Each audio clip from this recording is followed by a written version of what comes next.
There you go. Right. I'd like to call this a regular meeting of the San Mateo County Harbor District Board of Harbor Commissioners to order for July 19th, 2023. Can we have a roll call, please? Commissioner Chan Crowley, Present. Mr. Slater Carter, Here. Commissioner Domrot, Present. However, I would like to state that I am appearing remotely under AB 2449 under the Just Clause provision because I'm unable to attend in person due to a child care need. There's also no one under or over the age of 18 present in the room where I'm holding the meeting. So thank you. President Zemke, Present. Commissioner Mateusz. Present. We have an opportunity for public comment. This is an opportunity for members of the public to address the commission on any item which is not on the agenda. Do we have any hands raised? No hands raised. Okay. Yes, Yes. my hand is raised. We have commissioner comments. Actually, I'm going to, oh, commissioner comments. I'm sorry. That brings us. Commissioner comments. Yes, did you have a commissioner comment? Well, I wanted to let folks know that the bathroom is finished.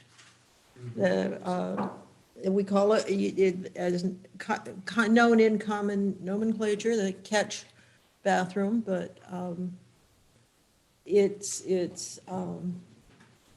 important for us to have lots of bathrooms, and I hope it's going to be open soon. If it's finished, I don't think that means open, but so I think that's just, as somebody who walked around the harbor with small kids, we needed bathrooms sometimes on short notice, so I'm excited. I think it's also nice that it always seems so long, it takes so long to get a project underway and down the road, and we're constantly pushing it, and it's nice to have something actually turn out to be complete. Great. So thank you, John. Yeah. Any other, Commissioner Chancrowell? Yeah, so I wanted to put out there that last night, the Half Moon Bay City Council approved a project to move forward in light of the Half Moon Bay shooting around the Lunar New Year time. And it's a project that the Organization of Chinese Americans, San Mateo County chapter, and Self-Help for the Elderly did, which was to make 1,000 cranes during a day of peace. And we're going to be, I've been involved with that and, helping with the project, and also, helping to find venues to get the project done, including at Station 1 at Menlo Park Fire Protection District's fire station. And we've had, the folding at Self-Help for the Elderly. And so this is the staff, that city staff has been directed to look for, or to move forward with an exhibit area in the Half Moon Bay Public Library.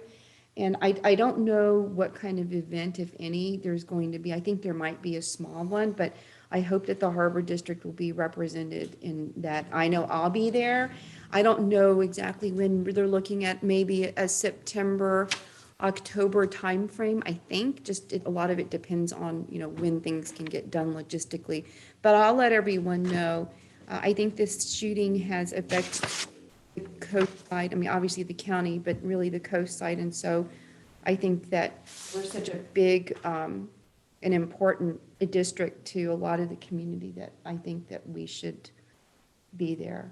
Mm-hmm. And I'll keep everyone posted. Great. Thank you.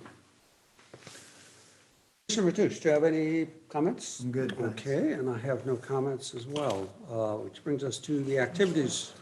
George. Forgot you, George. George, do you have any comments to make?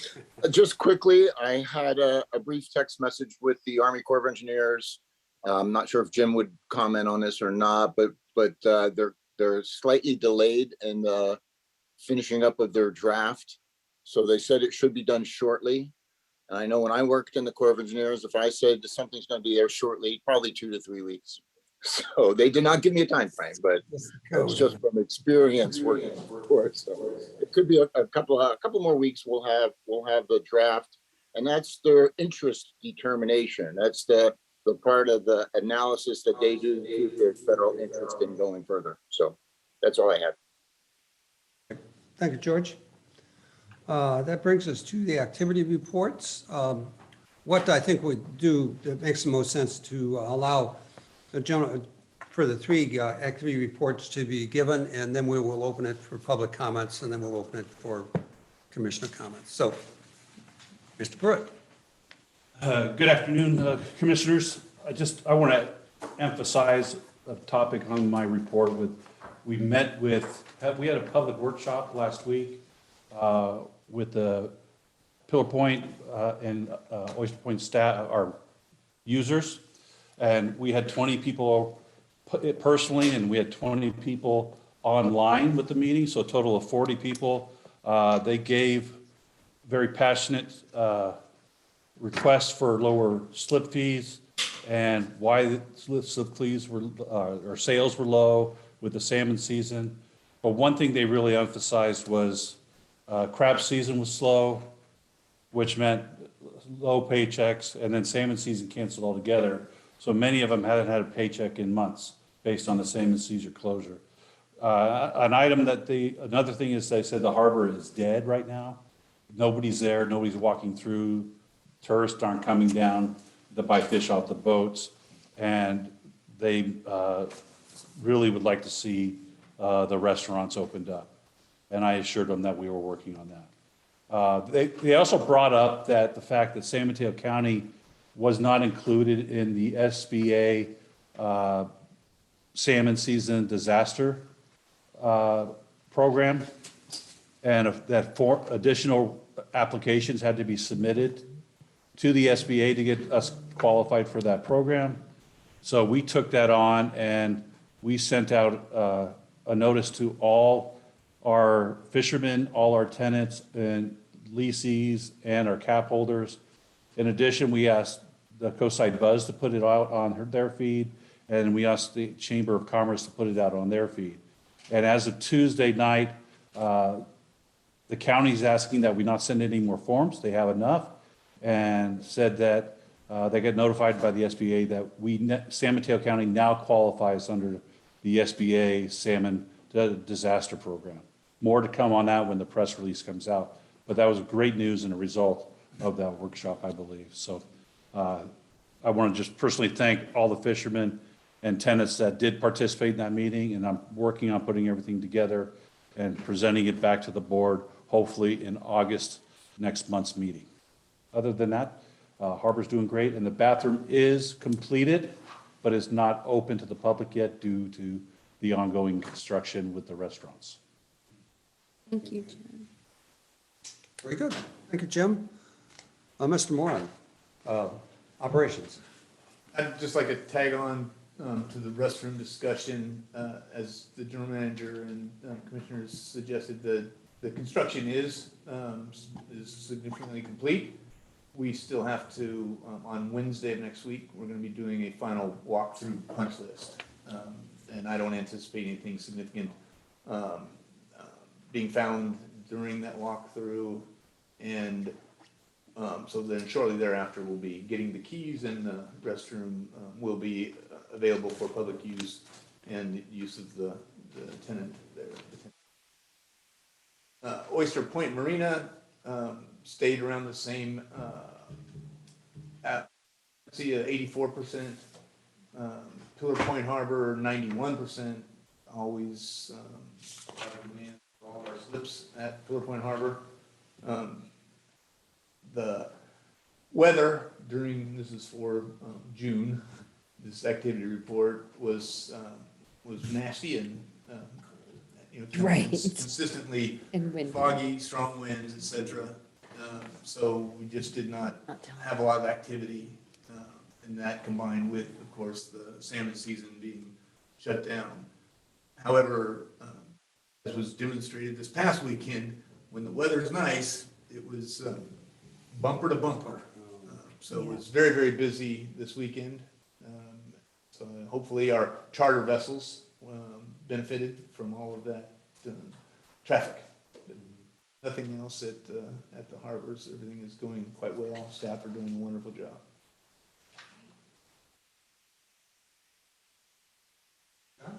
Julie, administration. Anything Good to add? afternoon, President Zemke, Commissioners. Have about 4 vacancies at the harbor right now, and we're working on filling those. 3 of those vacancies will be filled within the month, and then we're expecting 1 more vacancy on our team, on the operations team. I talked about implementing a cloud-based system for the ERP system, fully cloud. We are going to start that project tomorrow. And we continue to get a lot of business processes automated using our ERP system, so that's working out really well right now. All I have of note.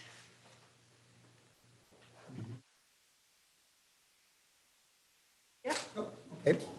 I will now open it to public comment on the activity report. Do we have any hands raised for public comment? No public comment. Okay, any comments from the commissioners? Yeah, for the great work they're doing. I think so too. And I too would like to especially thank our general manager, Mr. Pruitt, for being diplomatic and professional in his dealings with our tenants, which I know have caused a lot of tensions back and forth. And I think he's done an excellent job there. Any other comments? Okay. Moving along to the consent calendar. Are any items on the consent calendar that commissioners would wish to pull?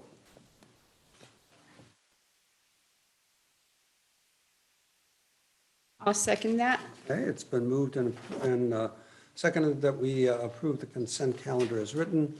Can we have a roll call, please? Is there public comment? Sorry, got ahead of myself. Public comment. Do we have any members of the public that would like to comment on the consent calendar? No public comment. Okay. Close the public comment and ask for a roll call, please. Commissioner Slater Carter? Yes. Commissioner Donrat? Yes. Yes. President Zemke? Yes. Commissioner Matoush? Yes. Commissioner Chang Crawley? Aye. Okay. Moving along to item number F, discussion. The first item is commercial activities permit, Mavericks Festival LLC. Commissioner Pruitt, or not Commissioner, General Manager Pruitt. Sorry about that. I don't know if I wanted the title of. But thank you, Commissioners and President Zemke. This is a request for approval for the permit, special event permit for the Mavericks Festival again. Last year, at the same time period, the Mavericks Festival, the initial Mavericks Festival took place at Pillar Point Harbor. It was a resounding success, as you can see by the pictures up on the screen right now. It was attended by thousands of people and also by several other professional safety agencies in the government area that helped out with ocean safety and survivor. So again, can't say enough great things about last year. This year's permit is a little different, and I recommend approval overall of the permit. There's a couple major changes from last year's. Last year the board gave them a waiver for permit fees, and this year there is no waiver of the permit fees, so they'll be paid in full. And they're asking for the event to be 2 days, not 1. So that will impact the harbor for up to 4 days with the 2 days of setup and then 2 days of festival. And I will say that last year, I don't think there was a single piece of paper or remnant of the festival left after they took down their stages and equipment and cleaned up. It returned the harbor to better than it was before the festival began. So again, great. The sponsors of this event, or the organizers, did a fantastic job. So they're asking for 2 days this year, and then The third major change is, and they're going to discuss about it more, is parking. Parking's always an issue on the coast side, so they've leased out a spot or area at the airport for parking, and that's going to be paid parking out at the airport, and they'll be shuttling people back and forth. And then they would also like to close down parking lots C1 and C2, and those parking lots are the old RV park and the crab pot storage area that we do. So those two parking lots. Parking lot C3, which is the furthest parking lot that goes up the hill and is used for boats and trailers, will remain open and available to the public or anybody else who is parking up there at a first-come basis. That's going to be significant. That's going to a significant problem with or concerns with our tenants and our visitors to harbor doing the harbor business. So it's it'd be very difficult or significant concern that we're closing down two of the main parking lots. In addition to parking lots A1, A2, A3, and A4, or A4 is going to remain open. That's the furthest permit lot. So if we do allow the parking at the harbor, they're going to close. They want to close it down and charge for parking there and restrict it. But I've talked to them about they're going to have to address the concerns of parking for the public, parking for our tenants, and parking for people who are working out on the pier versus closing down all that parking. And they should be addressing that in their presentation to the board. If we just close that parking down, I'm not recommending that we permit the closing those parking lots unless there's something set up to address those concerns, which I believe they have. But again, I don't recommend closing it down. The other issue is coming up is that if they charge for parking, what other permits they will require. And that's, as I explained to one person, the additional permits that they require are separate and distinct from our permit. Our permit is just authorizing the use of Harbor District property. If they need additional permits, that's up to them to receive and get. And if they don't get those permits and they were required to in the first place, that's that agency's responsibility to take care of their own permit with the organizers. I'm not recommending that the district be the gatekeeper for making sure that an organizer has all the permits that are required. We should put that on the organizers, and they're aware of that, and they will address a little bit of that in their presentation today. Any questions for me before we let both Mike and Chris are here to make a presentation? We can take that presentation and then have questions afterwards, or I'm available for questions now. Should we just go ahead and jump into the presentation? Probably makes the most sense. Yeah. Okay, yeah, let's have the presentation. All right, Mike and Chris, the floor is yours. Hi, everyone. This is Chris Couvelier, and good to see everybody on this typical July foggy day down here in El Granada. We're excited to give everybody an update following our March 23rd meeting where we presented the two-day festival, and there was a request to share some more information. And so what Mike and I are here to do is just very quickly give you a quick highlight and refresher on 2022 recap, which we'll keep very high level. And then Mike will take you through more of the details of the plan for 2023. And Jim, thanks for that intro, that you covered all the high level points that we were looking to cover. So we'll bring this to life for everybody. And just to address, Jim, what you said, which is helpful.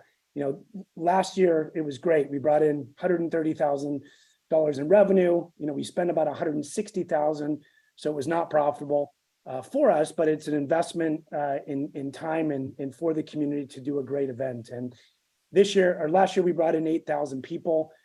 This year, doing it 2 days allows us to leverage the cost of bringing in a big, beautiful stage. We think we will get 20,000 people down there to the harbor over the 2 days.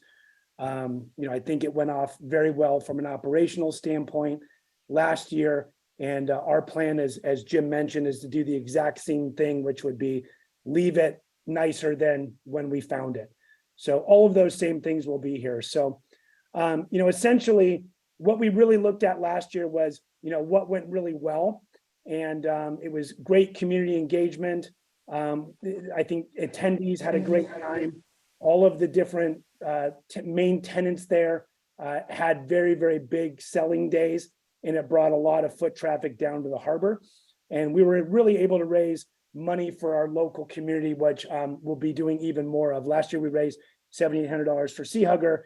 And as Jim mentioned, we had some other government agencies like the Coast Guard that had really nice presence. And it was really good to see the engagement between the harbor folk, all the surfers, and the Coast Guard and the San Mateo County Sheriff and those agencies. So also going to the next slide there, Mike, we also realized there were some areas for improvement. So what you're just seeing is things that we can do to optimize the festival and continue to improve attendee experience. And so Mike, going to the next slide. So I'm going to pass this over to Mike and really walk through some of the logistics. And I think the key is the keys are in this whole thing is that we will do what we did last year and left it better than we found it. We do want to talk about the parking because doing some paid parking helps us offset the cost of the full permit, which we know is good for income from your standpoint. And we just like to walk through those details and figure out a win-win for everybody involved. So with that, I'll pass it over to Mike McLaughlin, who handles all the operations for the Mavericks Festival. Mike, you're on mute.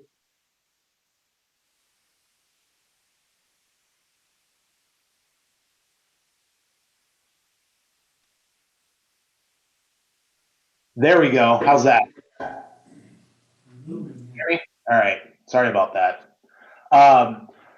So thank you, Jim, for leading us in and Chris for that. So yes, just a real quick, as we pointed out, it's in essence the 2-day festival, which you've given us permission to go forward with. Our goal is to make this a fun, inviting event for the coastal community that are interested in the harbor. So we're going to basically keep the same footprint. We're adding a little bit more space that we've worked with and made sure that there's a safe parking as well as area for people to drive in for commercial process or any of the commercial fishermen or tenants. And using that lot, and I'll explain to you kind of why it's important for the operations and success of the festival. The additional changes, obviously, which Chris talked about, the Coast Guard, they're coming in even bigger this year. They're going to bring in their command trailers, several boats. They're going to do the rescue, helicopter rescue, which we weren't able to do last year. But if we can't do it one day, they said they'll do it the other day. So really, they're excited about being a presence there. We're going to make sure that the bathroom locations are just as good as they were last year. We're making it easier for people to come and not worry about cash. We're going to do cashless payments. And we're even more environmentally friendly this year. We've got a sponsorship from Ball Company. They do aluminum cups. So all of our cups will be recyclable. Plus, we had great success last year following the San Mateo County foodware ordinance, where we had nothing of single-use plastics. So we're going to continue to do that and continue to make sure that the festival area, the park, clean. So let me get to the parking and show you kind of what our plan is. As Jim mentioned, we are renting out the land at the airport, and that'll hold about 700 cars. Our goal really is to make sure that we're providing safe and easy parking that mitigates any issues for the commercial fishermen and tenants, as well as the neighborhoods. We rented the lots from Oceano last year, the dirt lot, where they're now building the RV park. And so we want to make sure that we're not having people park in El Granada on Highway 1. And so this is the plan that we have in place. So We are renting the land from the airport. We figured out we can get about 700 cars there. We would like to be able to use the C1 and C2 lots, and that will hold, I counted about 250 cars. As Jim mentioned, we won't be touching the C3 lot. We want to make sure this is a harbor. There's going to be people taking their boats out, even though salmon's closed. There's hopefully rockfish and halibut going on, so we want to make sure the harbor is operational for that. It costs money to rent the airport, a lot of money. There's some safety things around fencing, and so we have that cost. But what we wanted to do is, we wanted to take not a negative, but an issue and make something positive out of it. So we've asked the Carrillo Education Foundation, the local parent booster club that supports our schools, if they would like to run both parking lots. And then we would, after costs, give them a portion of that, a large portion of the parking revenue, so that they can then apply that to the Carrillo Education Fund.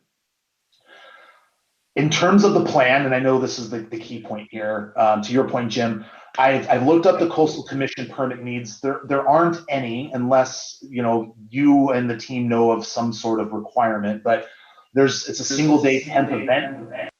There's no restricting access, so people can still access the harbor, everything like that, and we're not restricting parking per se. So the coastal permit, there's nothing around that. We will work with the harbor team. I'll work with Melanie to make sure that we are alerting the permit holders for the harbor and the commercial fishermen via email 1 month ahead of time. Let them know far and ahead that we will be doing this festival. And I will personally be going around with flyers. And I know, I'm a permit, I own a slip. I'm a permit holder, so I understand the desire to know kind of what's going on so you can plan accordingly. So I'll be going around putting flyers and cards. We will keep A4, I think you heard Jim, the permit section there open.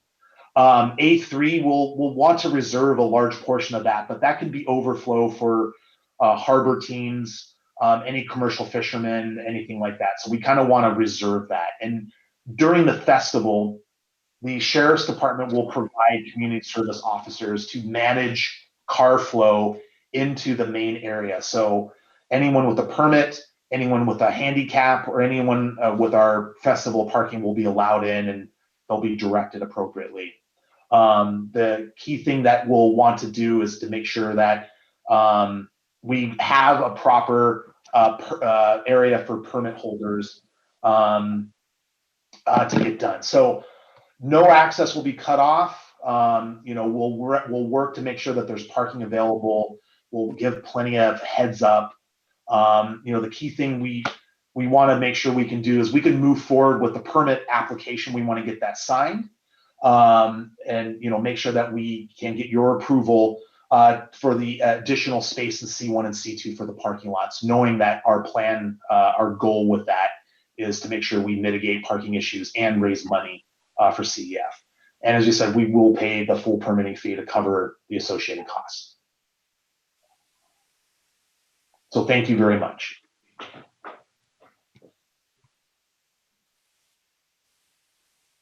Public comment on this presentation for this item. No public comment. Do we have any comments from the commission? Mr. Mateusz. I have a number of comments. Hard to tell where to start. Now, you're talking about using some sheriff's people and some community safety officers. In the back of my mind, I want to think that during the Mavericks contest on those days, as I recall, the cost was approximately $70,000 for sheriff and highway patrol.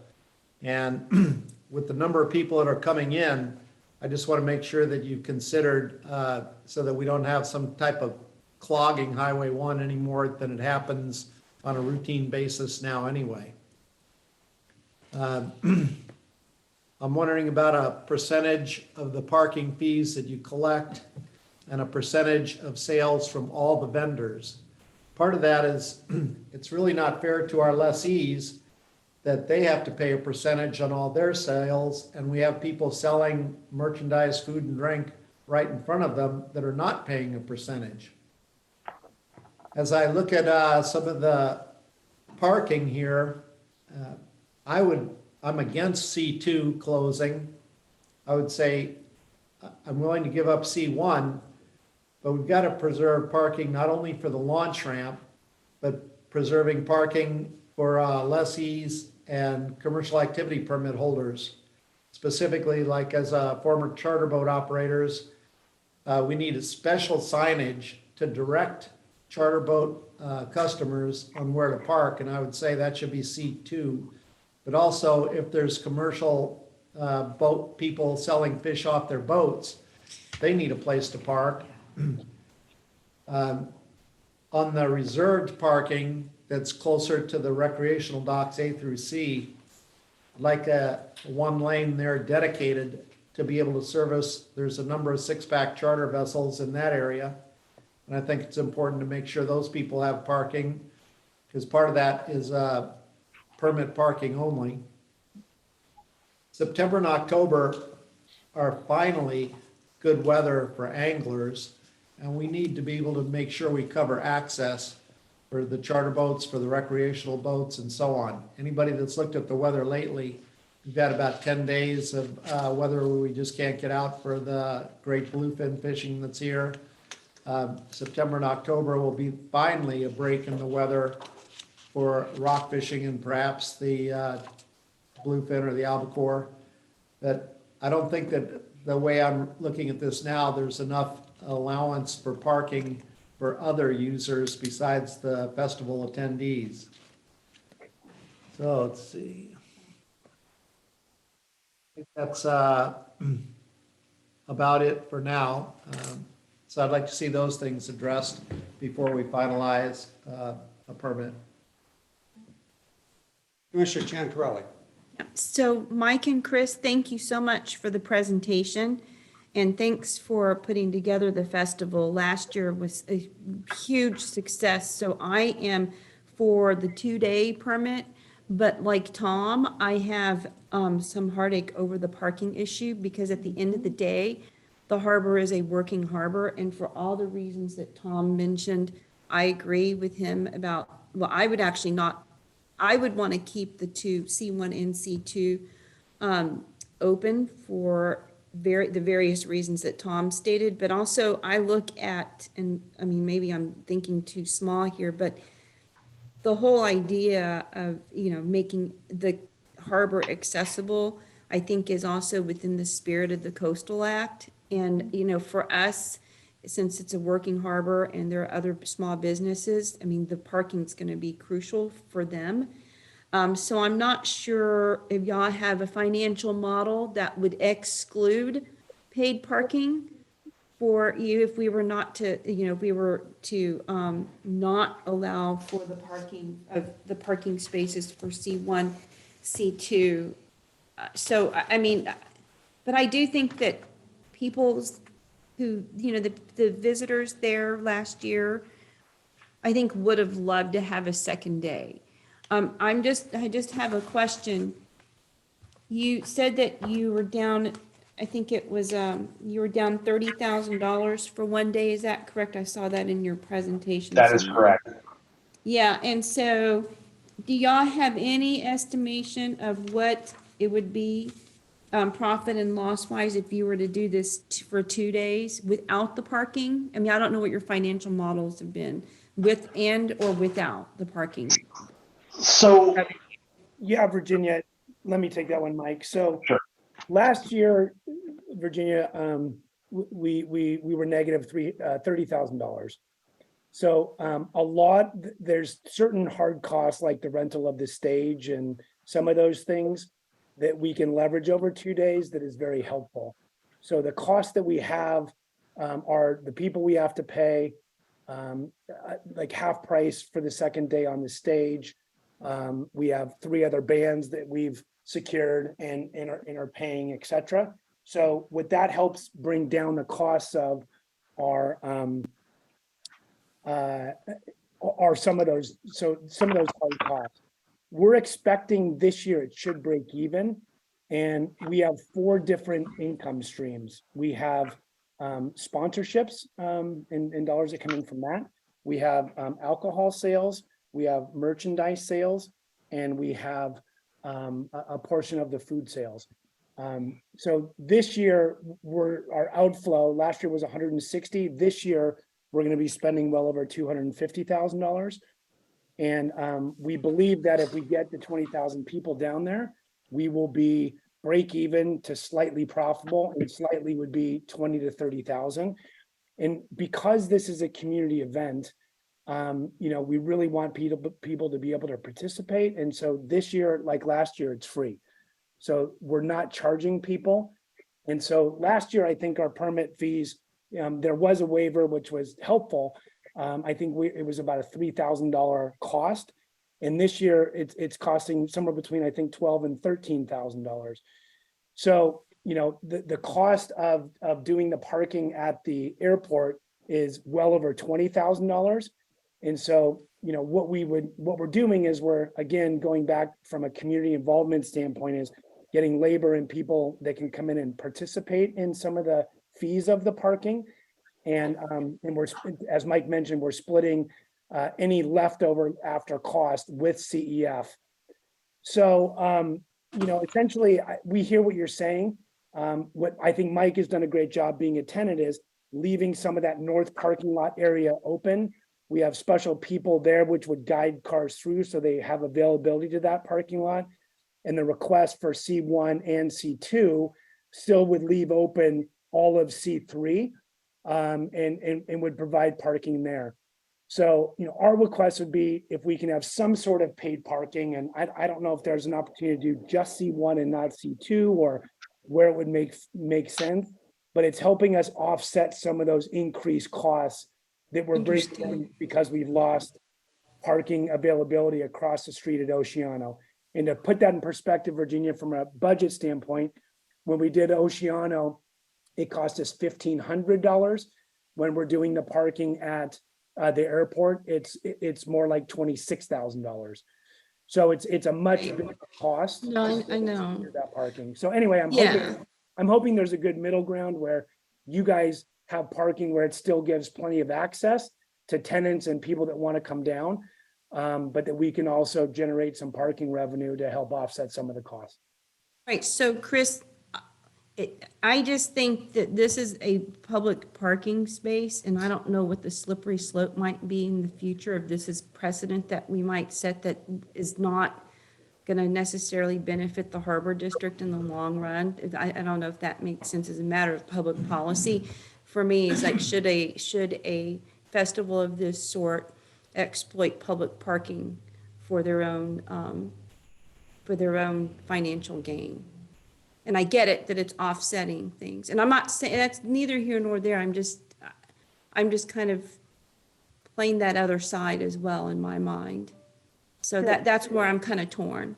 And maybe there's a middle ground, I don't know, but that, to me, I just look at the spirit of the Coastal Act and not having this parking available for the public when it is always available is a little troubling to me. That's all. And I guess, Virginia, my comment back to that would be, is there a middle ground where maybe it's just C1 and not both C1 and C2? Right. Yeah, I know, but it's a philosophical question too, as a matter of public policy. Yep, totally get it. And the other side would be bringing the foot traffic down to the harbor, which I know benefits everyone involved. So Yeah. I don't know how it works, but I guess if there's a middle ground and we could propose taking C2 off the table and just doing it with C1, would that be a good middle ground that leaves C3, C2, and we have some area of the reserved parking lot in the north area that would be available? Would that be a middle ground that would meet everybody's needs? Right, but we as a harbor district haven't even charged parking for our own parking spaces. So that, I'm just thinking this through, Chris, so you're hearing my unvarnished thoughts right now. Totally. Thank you. Thank you. Mr. Slater Carter. I think Tom has raised some critical issues that I have in my notes about the impact on the normal function, the functioning on the normal weekend of the harbor, and making sure that this event is compatible with that. I'm shocked that the county, for a community event, is charging $20,000 Yeah. I mean, at the airport, at the airport. 26,000. When I heard Mike, 20 is to that, 20. is that figure correct, Mike? Am I quoting that correctly? The proper amount is, we have to pay $12,000 for the land. And then we have to provide fencing, around the airport, which is gonna cost another approximate, airport parking. So it's 12 grand for the rent and then approximately $7,000. So close to 20 grand for fencing and security. So 20,000, Thank you for clarifying. I overstated that. My apologies. All right. still a large number. $7,000 for fencing is, but for the county to charge $12,000 for a place to park your car, I'm disappointed that, I was just noticing as I drove past there today, they have a sheet metal shed with the roof falling in and windows missing and all kinds of things. And they expect a community event that supports community services to pay this much money. I'm disappointed. I will say, when people talk about having the county take over the harbor district, remember this. Okay, so stay on topic. Because it's a local district. It does take care of the folks who in the county. I have some real questions about paid parking from the harbor district. And I understand how much it is to, how much costs are. But I have a question for Jim. And so are we getting reimbursed for the 4 district staff, or is that our donation to this project?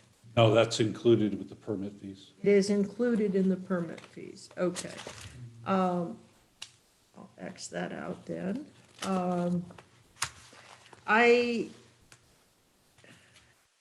We so desperately need parking.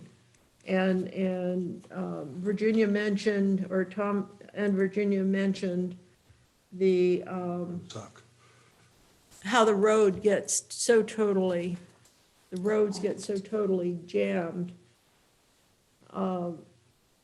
But this will be from September 30 to October 1st, and as we know, traffic on the coast is at a standstill between about the 1st of October and the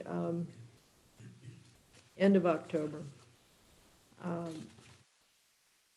I have kind of mixed feelings on paid parking, because I'd like to see as many people be able to come to the coast to enjoy it as possible. And parking is such an issue. I'm going to leave it to staff to decide on that, but I do know that Coastal Commission really is one of their strong points of view is that the coast should be available Inaccessible. and accessible and for everyone, and they have used that on permit applications quite seriously to reduce the size of some of these projects and, or to eliminate, to say no to them. I'd like to see us maybe doing more of a discussion, maybe offline, but with Coastal about that kind of thing. It's certainly not going to be anything we're going to resolve with Coastal this year. So, and I will say, I went to the event, spent all day there, last time, and I thought it was an excellent event. I particularly like that the Coast Guard and, the Harbor District and, a lot of the agencies that are important to, protecting life and making the coast accessible were there and were able to get their message out. So I'm glad it's going to be 2 days. I hope we have a jillion people, and beyond that, I'm just going to go with whatever staff is recommending on this. I'm not sure the process, so excuse me if I'm out of order. Could I add 2 pieces of information to that would be helpful? Hey, go ahead. Thank you for those comments. That was great. So two things I just wanted to bring to everyone's attention. One is, last year, Mike, if you go back up to some of the things that did not work well, one of the things was bike parking. And so what we're going to be doing is really marketing that. We already have a sponsor, which is Straight Wheel Cycling. And so in all of our communications, which are going out at the end of this week, announcing bans and things like that, is really pushing bike parking for local. And I think with Pumpkin Festival and things like that, that's a big part. I, for one, rode to Pumpkin Fest this year on my e-bike. And so that's a big push. And then secondarily, last year we had 8,000 people over the course of the day. And I think it's important to understand the hours are from 11 a.m. to 6 p.m. And from the sheriff's perspective last year, Mike did a great job working with them. They were surprised that there were that many people in the harbor and traffic wasn't as impacted as they thought. And I think one of the reasons is we had signage on both north and south directions of Highway 1. And Mike would know the agency that did it, but it said, event, coming, traffic will be heavy. And I think, that really gave a lot of the locals a heads up. And so I think either people were coming to the festival and using some of their alternative transportation, or they avoided it. And so I think it did give good access in terms of other people coming in. And I think last year, the blend, from what we could tell, and this is anecdotal, I don't have data on it, but we thought it was about 40-50% local and probably 50 to 60% out of town. So hopefully that's a little bit more color around some of those pieces, but those are some of the things that we looked at heavily as we looked at our plan for 2023. Amra, did you have a comment? Can you hear me? Yes, we can. Okay. I can't tell on these computers anymore. So one question and a couple of comments / suggestions, or maybe you're already doing it, so please correct me. So the first question is, since this will be an overnight kind of activity, I'm assuming you're providing or will get provided some security for whatever you have in the parking lots and for at night. I see heads nod, so that's good. So the other one is, I'm always looking at these kind of events as education opportunities. I love the idea of embracing the community, but since this is a Mavericks Award Festival, the award part is an interesting part. I was wondering if you considered working with the local high school and the surf team to maybe allow them to provide some awards or some recognition to the young surfers. I mean, I've been surfing 55 years. I remember in the 60s when I surfed, looking at Surfer Magazine and YMA and saying, oh my God, if I was ever there, kind of thing. So this is an opportunity for the youngsters to kind of get some recognition, and apparently they have a really good competition team. So something to consider. The other thing is, and maybe you're already doing this, in terms of the booth that you may have for your ocean safety, as part of an education, do you guys provide, or any of the agencies there provide, like some posters that not only talk about the ocean safety, but about the ocean itself? Since this is a Maverick event, where do waves come from? There are things online, you'd have to probably get permission to use it, I've seen even videos of how waves break on Mavericks and where they come from and so forth. So some kind of educational display that folks can at least just look at and see where the waves come from, what's the ocean all about. I'd like to embrace more the environmental surfer. I remember back in the 60s, they did not consider surfers environmentalists. There was a lot of negative connotation to being a surfer. That has changed a lot now. And so embracing that environmentalism, I think, is an important part. And displaying something about the ocean, the waves, maybe a little on sea level rise, how that affects everything. And I guess the final one would be, and I know it's probably not part of what you want to do in these 2 days, but maybe some level of competition for the youngsters in terms of maybe a inside the harbor paddleboard little race or something that can embrace, that component of bringing more people to the harbor. So thank you. Thank you. I guess my comment, I do share the same concerns I think that Commissioner Matoush had.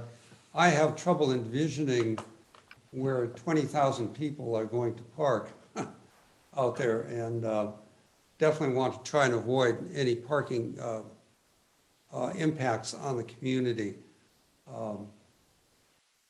But maybe I can ask what our general manager, Pruitt, sees as far as moving forward on this permit. Is this an issue that we can resolve, or is it going to take further discussion, or?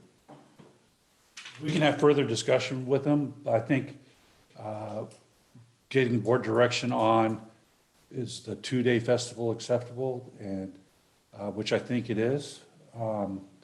And the second one is the parking issue. I can go back to Chris and Mike and see and work with them with this idea and with the information we received from the board, and either come back to the board with a plan, or the board can allow me to come up with, or to approve that plan and move forward, and just notify the board of what we've done. So 2 different approaches would be direct me to go meet with them and come back to the board, or direct me meet with them and come up with a plan that meets all the criteria that you stated, and trying to promote access and parking for our tenants and parking for Mavericks, and go from there. What's the feeling of ask the commissioners, is this something that you would want to see again after our staff talks to the promoters? Well, I'm in agreement with the general manager about the 2-day event permit. I don't know if the parking is a make or break situation for them, but I mean, worst case scenario, I would maybe go with Tom's suggestion of just keeping one open, but I mean, we don't, like I said, we don't even charge the public parking. So I don't know. I still stand by what I say, but my feelings are, but I do think that we should move forward with the 2-day permit if they're open to that while we negotiate the parking piece. We're one of the very few free parking lots Oh. on the coast. Well, I mean, and that's a Everybody plus else and a does. minus, Yeah. right? And so I think it's a plus in some ways because, of the Coastal Act, and I think that helps us in many ways, raise our visibility with The them. charging, the ability to charge for parking is set. Everybody else does. We just don't. I know, but this isn't gonna benefit the Harbor District. This is gonna benefit the organizers, right? We're not getting the money for the parking. The Harbor District and the public are not getting the money from the parking. The organizers are. The organizers are keeping the profit, yes. That's correct. I, But the parking issue, outside of this permit is a different issue that I don't think that's, we've talked about that before, but if we're talking about this particular item, I don't know if that's if parking is a make or break. So, anyway, How much are they paying for the Harbor District for this permit? Is a total of $14,995.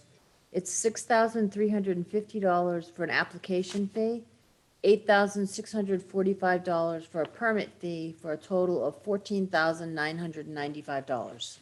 And that goes to cover the four, It goes in part to cover the 4 employees, yes.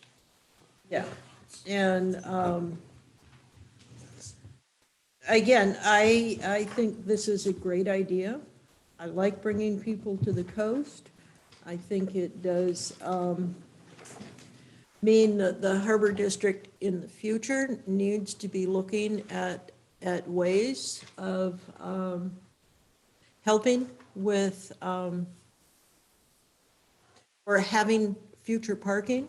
And so if opportunities come up to increase our parking and our social, or our public accessibility, I think that's an important thing for this board and this district to keep in mind. Does the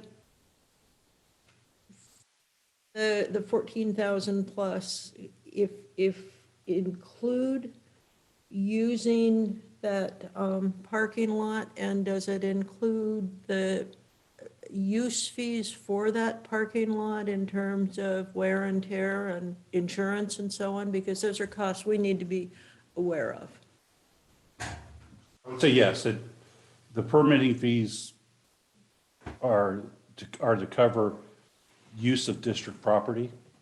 Okay, They have to have their own insurance if damage occurs, or anything like that, or somebody gets injured, has to be covered by their insurance. But the permit fee is, the permit is only for the use of district property. okay. Okay, well, whatever staff and folks work out, I will be comfortable with it. I think my primary concern is for the tenants in terms of the liveaboards and the tenants on the piers, and making sure that, and they have the access that they need for their day-to-day businesses while that's going on. Mr. Matus. I'm comfortable with having staff work out the agreement. I'm hearing everybody agrees that we've got to address the parking.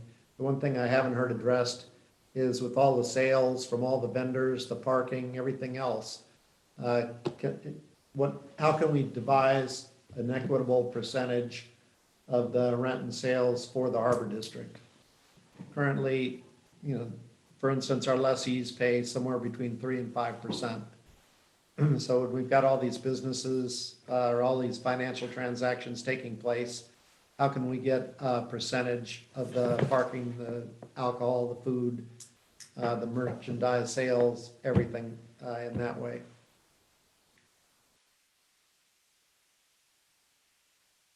Okay. Commissioner Delmara, did you have any follow-up questions or comments? No, I agree with the other commissioners. I'd leave it to staff to work the recommendations for the parking. I'd also like to hear more about whether there is some kind of percentage reimbursement, and possibly if we offer some of that parking for free, do we get any kind of percentage for anything else? I am not surprised, as one of our commissioners stated, on the fees charged by the airport when they charged the harbor for storing sediments there. That was exorbitant amount. I don't know what they do with all that money, but at this point, I think staff can handle the negotiations. Thank you. Okay. And I will agree with my fellow commissioners. I think staff is well equipped to handle these concerns. What is there a drop dead date for the permit that they need the permit by? The board can give approval of the permit today and just direct staff to address the parking and the percentages after the fact. But they need the approval of the permit now Okay. so they can move forward with all their vendors and their insurances and get all the behind the stage stuff done.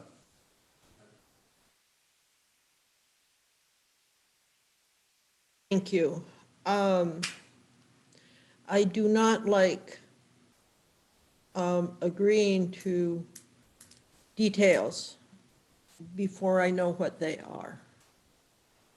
As in agreeing to this harbor permit and then having the details worked out. I will do it this time, but did that with a legal matter at the last special meeting. We're doing it again, and I think it does a disservice to the public to have the board approving things without knowing the final details. So I would like to see us have those details worked out before they come to the board for approval. Commissioner Matoush. I'll just move that we approve the permit as a board and let the staff take care of the final details. And it should be noted that Commissioner Slater Carter's comments, perhaps next year, approach the Harbor District earlier on permitting issues so we can have a little more time. You'll have more time, we'll have more time. Yeah. There's been a motion. Is there a second? I'll second. Okay, it's been moved and seconded that we approve this permit with directing staff to take the comments of the commission into consideration. Any public comment, since we haven't had any? Okay, No public comment. okay, no hands raised. Can we have a roll call, please? President Zemke, Aye. Commissioner Matoush, sorry. Aye. Commissioner Domerat, Aye.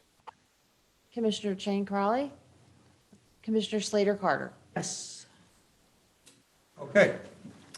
We can move on to item number F2, the time and place of San Mateo County Harbor District regular meetings. General Manager Pruitt. Placed this on the agenda because as we looked at the meeting schedule for LAFCO versus the meeting schedule for San Mateo County Harbor District, and the fact that Commissioner Chang Corrali was recently voted onto LAFCO as the special district regular member for the next 4 years, our meetings conflict.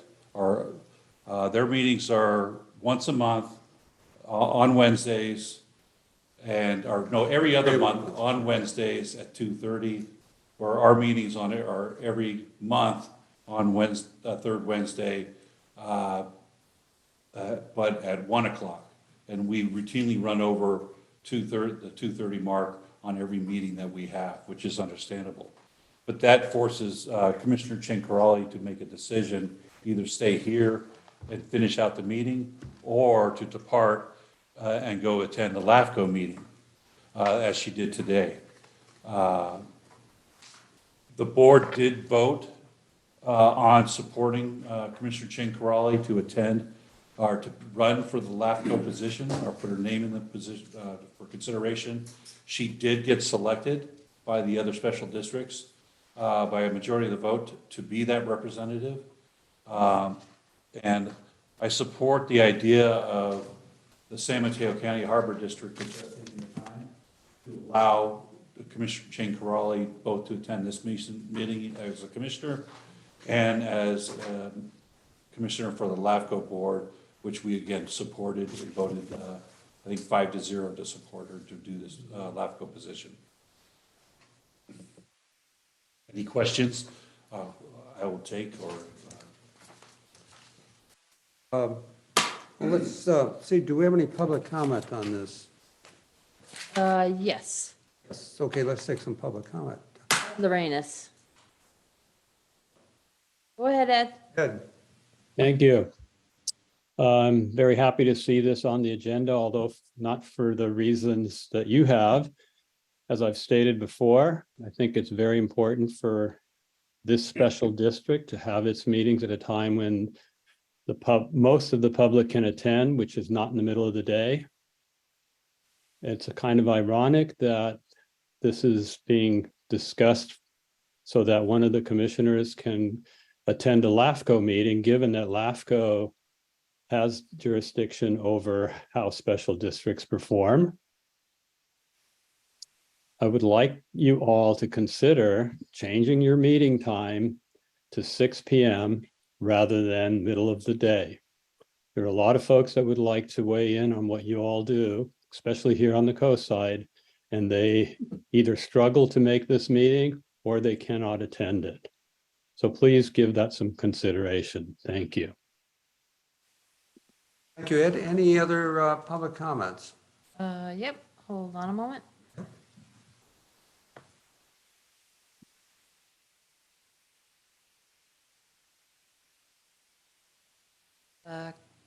Kristlyn from the chamber. Go ahead. Go ahead. Hi, thank you very much. I just wanted to say that if the choice is to move the meeting or possibly lose Virginia, I do hope that the meeting will get moved in lieu of that. I think it's important for LAFCO to have somebody who's familiar with the coast side in attendance at those meetings, and definitely having her leave meetings early would not be ideal, as she's a valued member of the board. So I would just like to put in for support of moving the meetings. Thank you. For the comment? Any? Next is Kimberly Williams. Kimberly, go ahead. Hi, thank you, commissioners. I also want to support having these meetings at a time when more of the public can attend. I actually missed the first part of this meeting because I do work during the day, and sometimes it's very hard to be able to get away from the work day to attend a 2-hour meeting. So I think if you care about the public interest and you care about being a servant to the public, that you would include opportunity for them to take part in these meetings and schedule it at a time that would allow them to do so after working hours. And then the other thing I would just like to say is that I'm a little confused about the agenda. I wanted to catch the Mavericks item on this agenda, and I'm uncertain if that has passed or not. I do have public comment related to that. So if it has already passed, I'm happy to see that in writing. If you could let me know that. Thank you. Thank you for the comment. Any other further comments? No more public comment. Comments. Okay. Open that to thoughts from the council, from the board. Commissioner Slater Carter. I thank the public for your comments. Ed, unfortunately, 6 o'clock would conflict with the 7 o'clock MCC meetings, which are also pretty important for the entire coast side.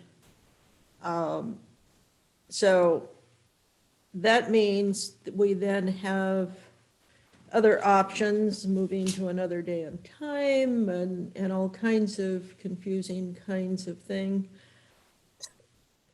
I'm not a morning person, but I think 10 a.m. is reasonable.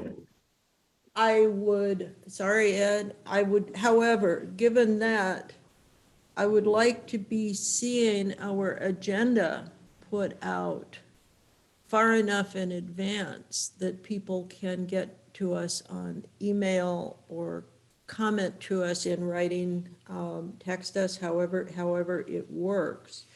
So I'd like to see the agenda put out maybe the Thursday previous to our meeting on Wednesday, so there would be 4 full, or 3.5 full days of agenda availability, plus the weekends for people to read it and be able to get back to us so that we can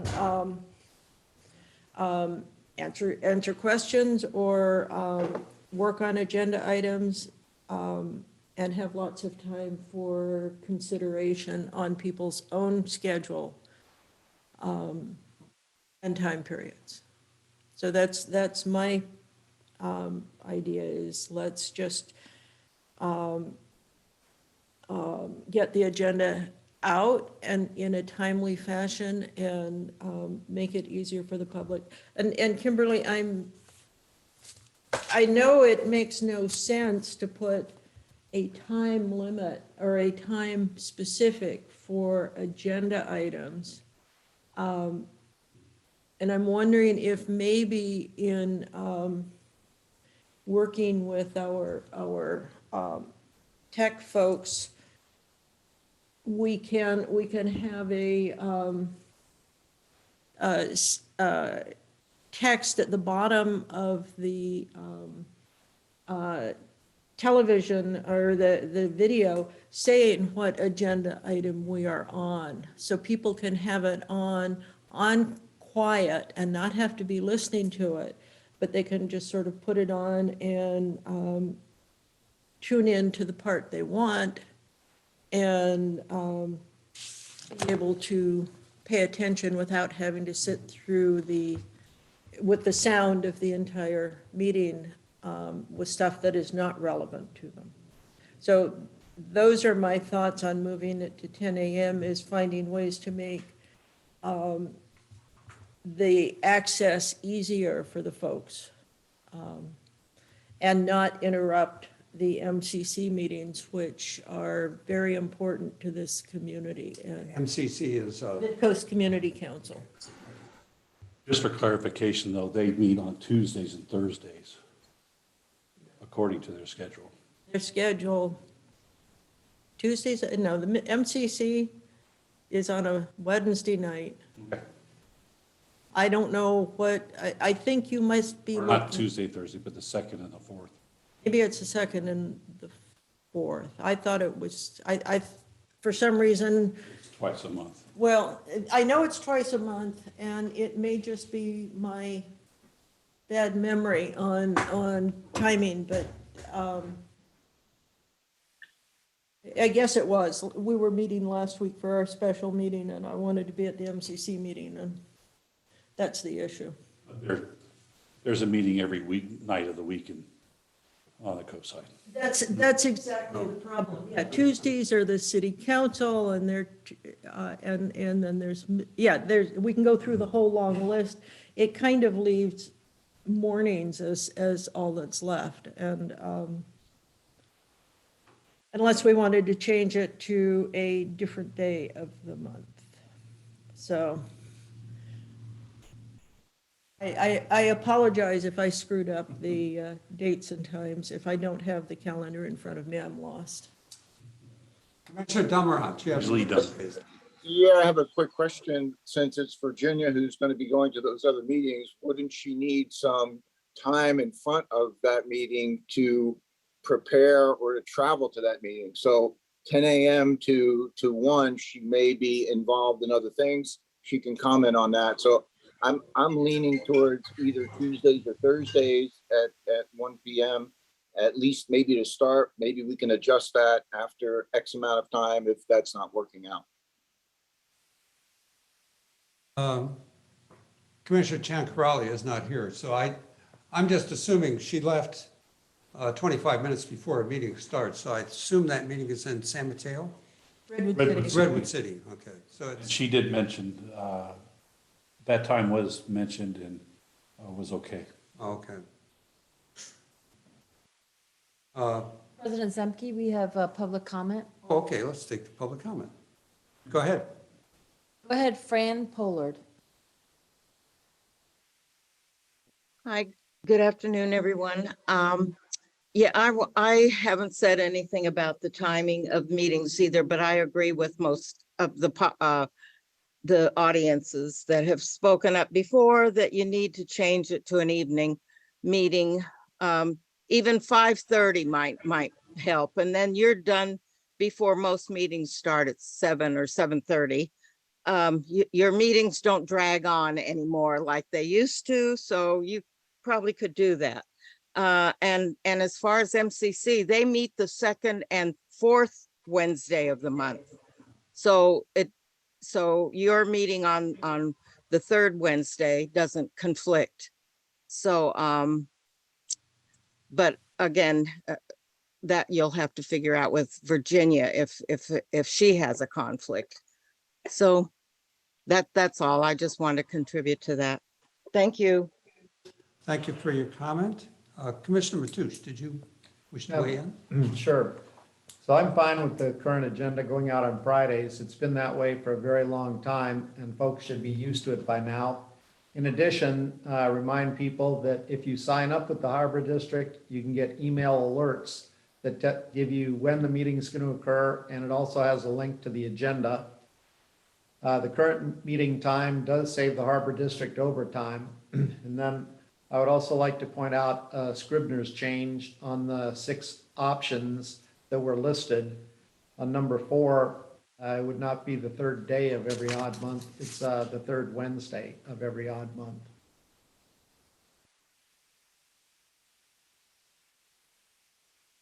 I guess I would go ahead and support changing the meeting to 10 a.m. We've been down this road about when the supervisors' meetings are.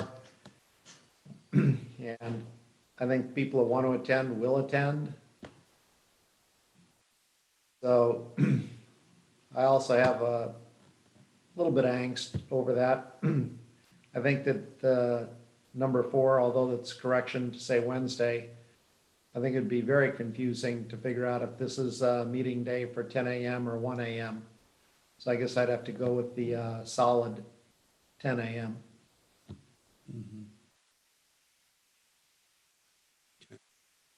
I myself am not unsympathetic to the thoughts of having a evening meeting, but in view of people driving long distances and having meetings that go late at night and where we're situated, I would tend to not support an evening meeting because people do drive a long distance to come here.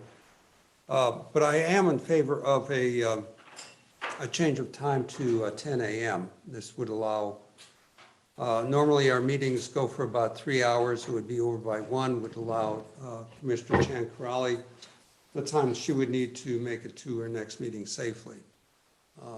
So I think that's my thoughts. Okay. Any further thoughts from the commission? Well, I will add, and when the commission was having its meetings in South City at night, it was a challenge to get there through the traffic and everything else. And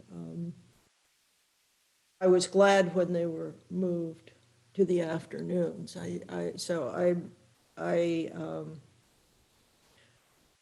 still stand with 10 a.m., but for some of the reasons, and but I would like to make it easier for the public to access our, at least with the time and what's some kind of digital label that's going on when it's on the video. It also makes it easier when you're watching it, when you want to dial it up later to find what you're looking for. But I don't even know if that can be done. Yeah, do we have, I know none of us probably have the expertise to know the answer to that question. Is there a way to contact our tech support with, Can look at that, yeah. look into that, whether they would have a way of scrolling something across the There's screen? programs for that we can look into. Yeah, I think that would probably be a benefit and a good thing to look at. Zoom have a product. Yeah, yeah, Zoom might have one as well. plus the email alerts. Mm-hmm. I get 2 alerts. I get one in my personal email, and because I was a cap owner, and I get one for the harbor. Okay. Any further discussion? We also have another public comment by Kimberly Williams. Okay, we can take another public comment then. Kimberly, go ahead. Thank you, and thank you for taking a second comment. I just want to say that this meeting used to be at an hour in the evening that was accessible to the public, and it was changed arbitrarily at some point. So, tonight there is no MCC meeting. If this were an alternate days with the MCC, then a 7 o'clock meeting would be fine. It troubles me that the commission is more concerned with its own schedule, because as the public servant for the city councils or the MCC or any other body, we all accept that inconvenience, that there are times when we have to meet that are not necessarily perfect for us individually. And I would like the Harbor District to extend that same courtesy for the public that the other bodies do. And I really don't understand why you can't find a time. Catherine, you used to attend the MWSD meetings at 7:30 on Thursdays. So Will do. why would you not have it at 7 o'clock on a Wednesday, alternating with the MCC? And thank you for considering these comments. Any further And comment? Kimberly, thank you for being on the MCC.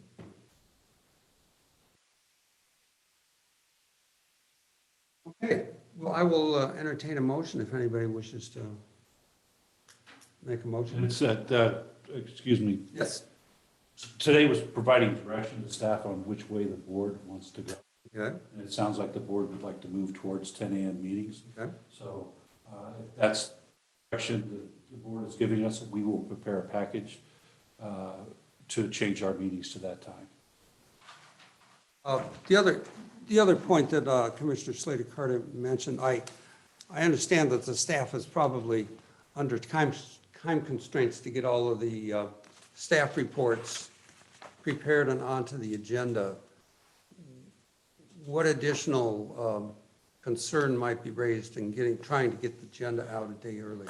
Is that We would just have to adjust our schedule. your schedule? It's doable. Oh, okay.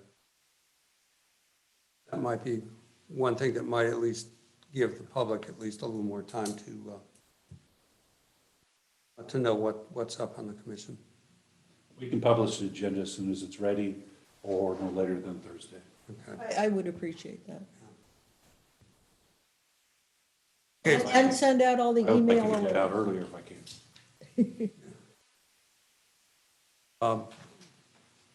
So I think we've provided enough direction to staff. And as much as I hate to kind of backtrack, there was one thing I wanted to mention under Commissioner comments in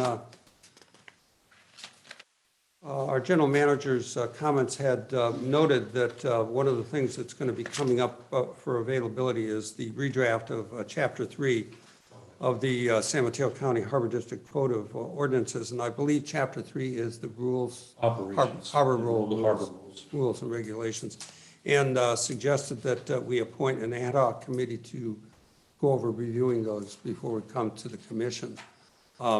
And I would like to ask Tom Matoush if he could join me on an ad hoc committee. Will I'll do. redo. Okay, Tom, so I will establish an ad hoc committee on the review of the redraft of Chapter 3 of San Mateo County Harbor District Code of Ordinances to include myself and Commissioner Matoush. Thank you. Okay. And that is all I have. Motion to adjourn. Okay, it's been moved and seconded that we adjourn. Can we have roll call, please? Commissioner Domrat, Aye. President Zemke, Aye. Commissioner Matoush, Aye. Commissioner Slater-Carter. Yes.